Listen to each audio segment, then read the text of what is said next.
So I've had the OnePlus One for a little while now, and I've gotten a better idea of what its pros and cons are using it as my daily driver. So in this video, I'm going to give you 7 reasons why you should buy the OnePlus One. But before we start, I want to mention this video's sponsor, which is Massdrop. I use Massdrop all the time. It's a group buy site where groups of people will come together, commit to buy a product, and then you'll get it at a price well below what it normally sells for. Right now, you can get some Sound Magic in-ear headphones, a set of double-shot colored keycaps, or a Saatchi 10-port USB hub for up to 70% off. Use the link in the description to go make an account and participate in some group buys, and at the same time, you're helping the channel because it gives me a little bit of a kickback. Alright, so the first reason you should buy the OnePlus One is the price. Of course, it sells at $300 for the 16GB variant, or $350 for the 64GB variant, which is less than half the cost of an unlocked Galaxy S5 or like an iPhone 5S.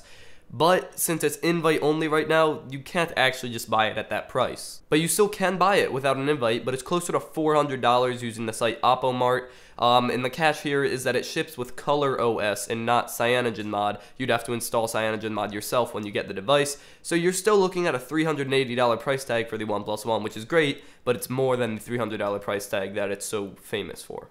The second reason is the screen. It rocks a 5.5-inch 1080p IPS display, and it's absolutely gorgeous.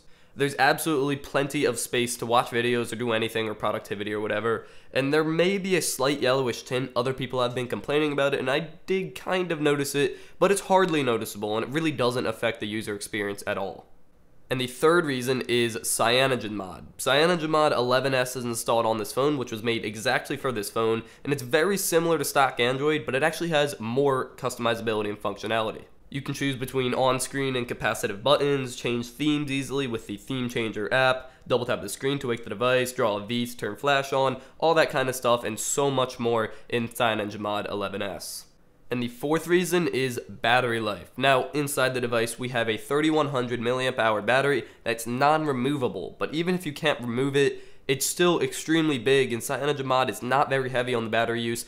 I'm yet to see this battery below 20% with all-day use. It's actually pretty incredible. I use it all day, actually pretty heavily. I always have auto brightness enabled with Bluetooth, mobile data, all that kind of stuff, and even when I'm going to sleep at night, it has more than enough battery that I feel like I could make it last 2 days if I wanted to. And the fifth reason is the camera. On the back of the OnePlus One, we have a 13 megapixel camera that's capable of 4K recording and taking some very detailed pictures. As you can see, the pictures this phone takes are extremely sharp and detailed even when you zoom in.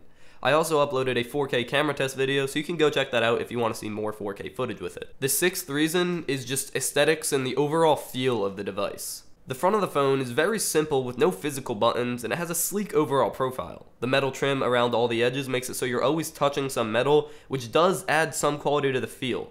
And more importantly, the back of the device is extremely soft. It's almost like a hard fabric that provides solid protection at the same time as a very comfortable holding experience. So when people first see this phone, because no one's really ever heard of it if you're not in this community, people either say, wow, that phone is huge, or wow, that phone is really soft.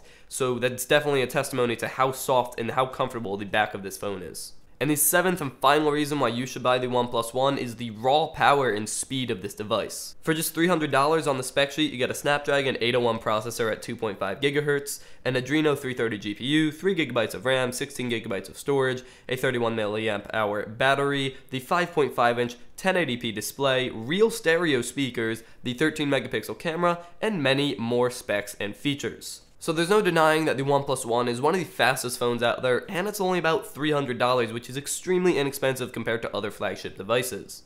But specs alone don't really mean anything. Combined with Cyanogen mod 11S, this phone is extremely snappy in almost every scenario. Of course, it has its bugs and quirks, but overall, it's extremely snappy.